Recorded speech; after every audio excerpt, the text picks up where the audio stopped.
Yo, what's happening, Raider Nation? It's your boy Soto here. You know what it is. Raiders versus the world. Talking about a team that the world loves to hate, your Las Vegas Raiders. So, last offseason, we lost both of our starting linebackers to free agency. And thank you very much for your service. Sorry to see you go, but I think we're going to be okay.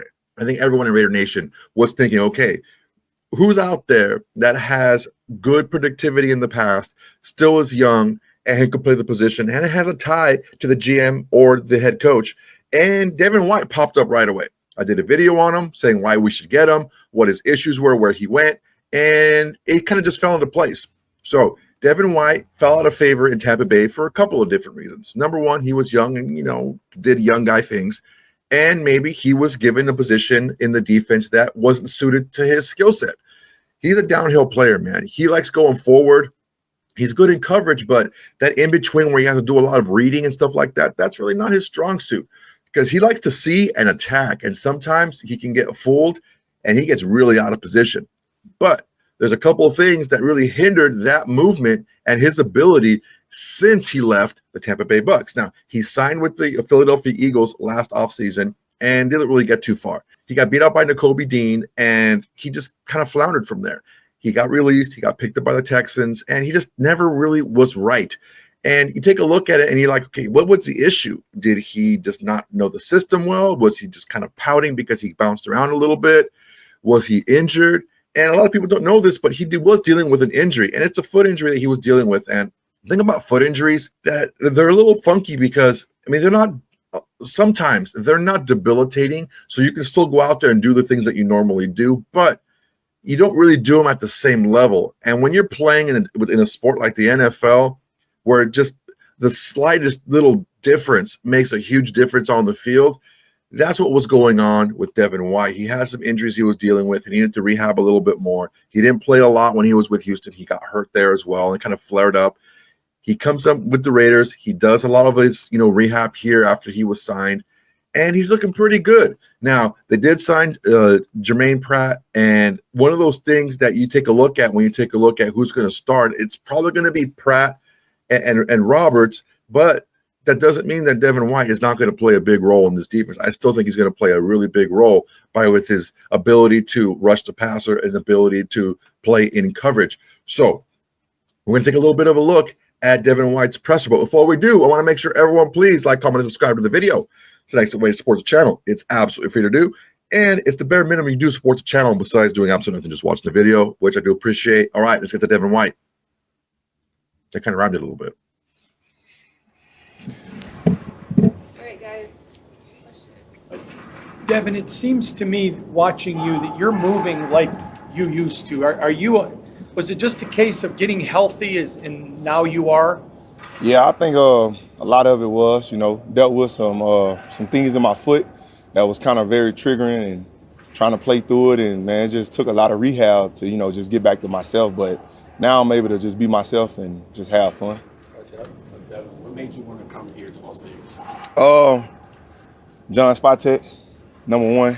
We got a great relationship. When I got drafted 19, he took me out to dinner, on the process in Baton Rouge. He came down. We had a genuine relationship, myself, him, his kids, his family. They used to wear my jersey and everything. And just when I came here on a visit, it was the first visit that I decided to take. And, Coach P was genuine, and I could see the camaraderie he had and what he believed in and what he wanted to do with his organization. And, I'm good. I'm cool with being part of a build, and then when the success happened, I feel like I had a part in it. So, we just hit it off, with PG. He sat me down, walked me through the defense, showed me how I could be used, and that was very big because, if you got good attributes, you want to be used to help the team, and that's what type of coach he is. And, Coach JG had a lot of energy, and then playing for a guy like that, he make you want to come to work. You said in the past that, these can be opportunities for you to show what the past was. Yeah. Do you look at this as one of those opportunities? Yeah, I look at it as an opportunity that I'm very grateful for. That's why I've been taking advantage of the OTAs and, everything, the phases to just come here and work my butt off and just show them that I'm committed, I'm bought in. And I appreciate the process. It ain't nothing like the process. You start from the bottom and then you try to work your way up to the top. You and Landon bring a lot of experience to the table. So what do you try to teach these young guys? Oh man, just how to just grind. You know, how to put your head down and grind, and how to be a smart football player. I think that's what Levante showed me. You know, a lot of years playing together on just how to, play the game within the game, and you can go out there and make more plays. Because if you're not making plays, you're not helping your team. If we're just gonna be real, it's about what you can do on the field, and being able to get turnovers and key sacks, knocking people out of field goal range, and just communication. I think that's the biggest thing that I feel like that'll be helpful to this defense, to this team, to this organization is communication. Spytek share with you about his vision for this franchise that sold you. Man, he want to win. When we got to Tampa together, they wasn't a winning franchise at the time. They have recently won before, just like the Raiders.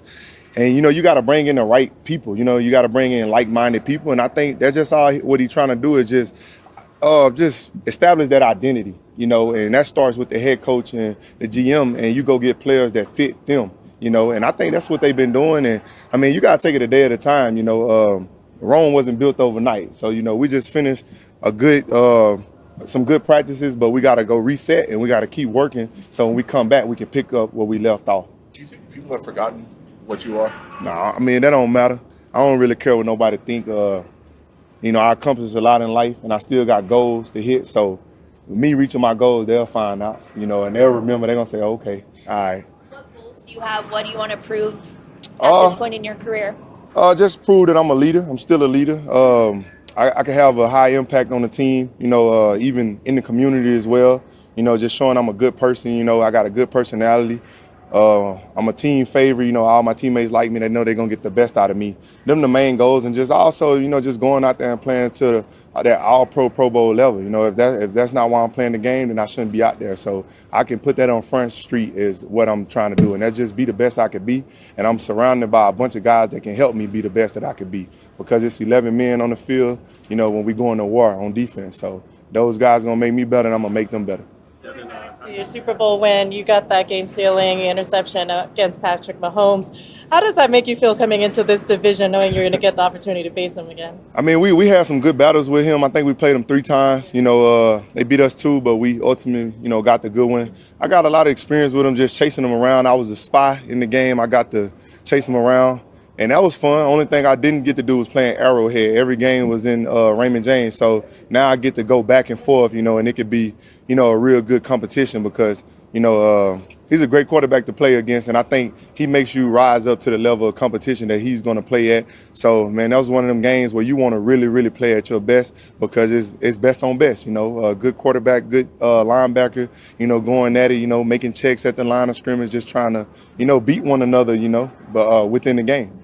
Devin, did you talk to Tom at all? Did he have anything to do with bringing? I mean, you played at a high level when you guys won the Super Bowl together. I didn't talk to him as far as coming here, but once I got here and became part of the organization, I got to say some words with him and just kind of talk to him about just him being another inside piece and his vision for the team and how he can help and how he can help me and how we can help the team. As far as past experience, but.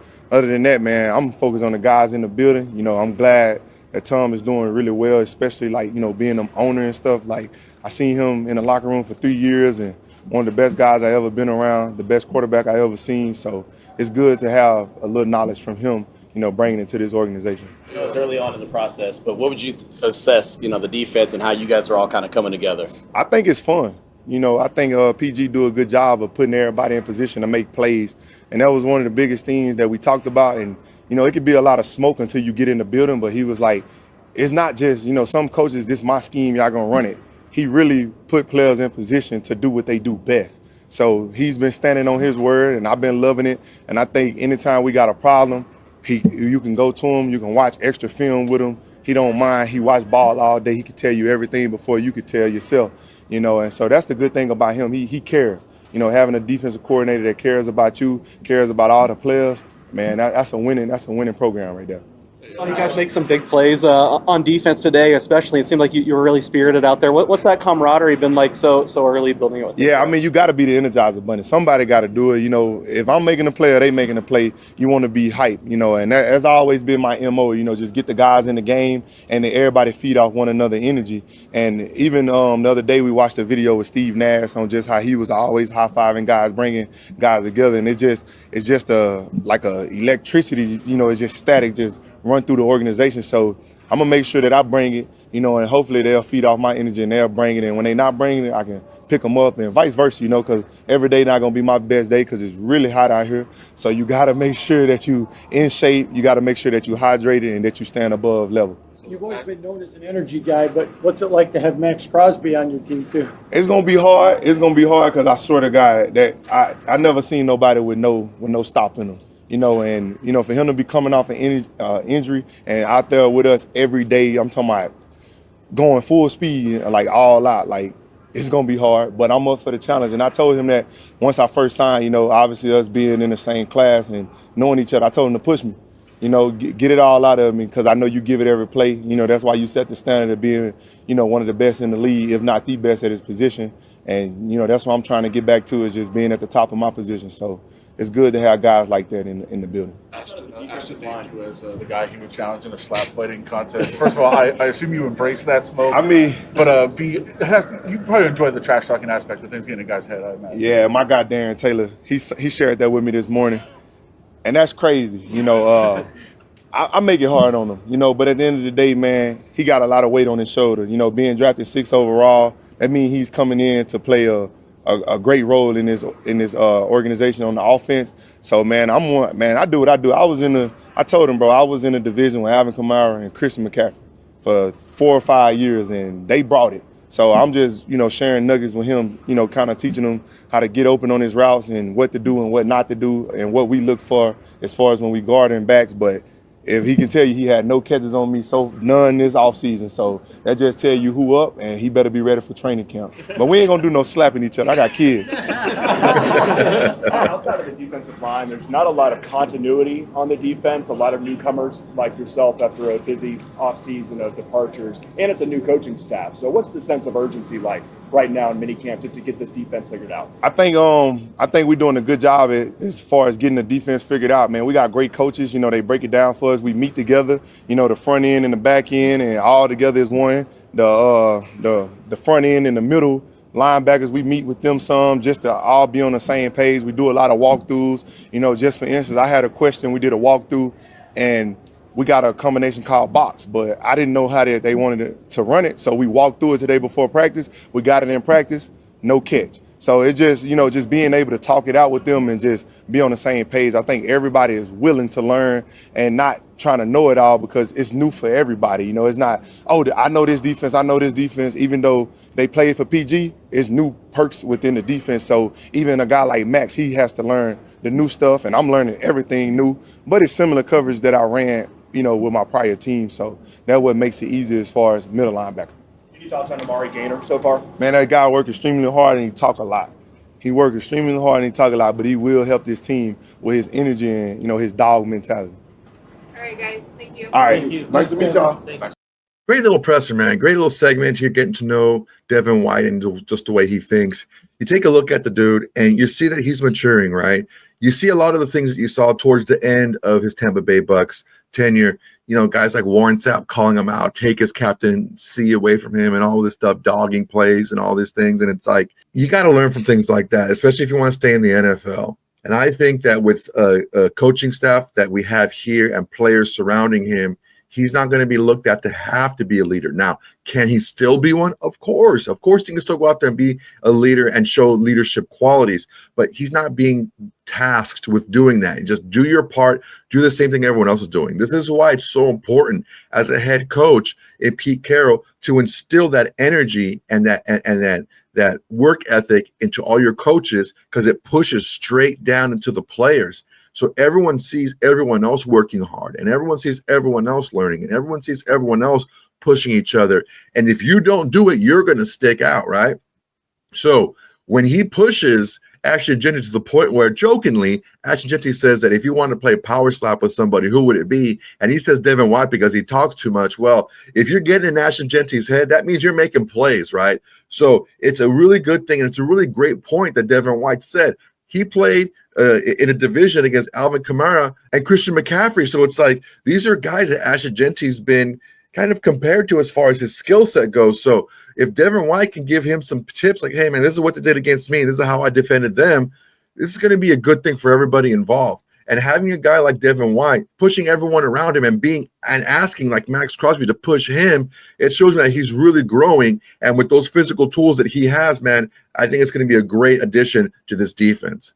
All right, guys, that's my time for today. I really appreciate you guys watching. Go ahead and like, comment, and subscribe to this video. It's an excellent way to support the channel. It's absolutely free to do. And it's the bare minimum you can do to support the channel besides doing nothing and just watching the video. I do appreciate that, guys. Keep doing what you're doing. You know what to do, all right? Just make sure everyone, please tell your friends, tell your haters, tell your mamas, tell everybody.